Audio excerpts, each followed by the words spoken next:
Welcome to the magical world of water. Today, we're going to follow Wally the water drop on an exciting journey through the water cycle. Let's begin. Hi everyone, I'm Wally, and I'm so excited to take you on my adventure. Let's start our journey with Sunny the Sun. Hello, Wally. It's a beautiful day, isn't it?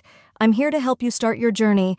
When I shine down on the river, I warm up the water, and it turns into water vapor. That's called evaporation. Wow, look at me go! I'm turning into water vapor and floating up, up, up.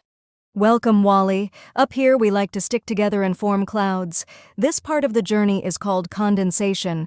We all gather and make fluffy white clouds like me. This is so much fun. But what happens next, Cloudy? Well, Wally, when we get too heavy, we fall back to the ground as raindrops. This is called precipitation. Are you ready to rain down? Here I go! Whee! I'm falling back to earth as raindrops.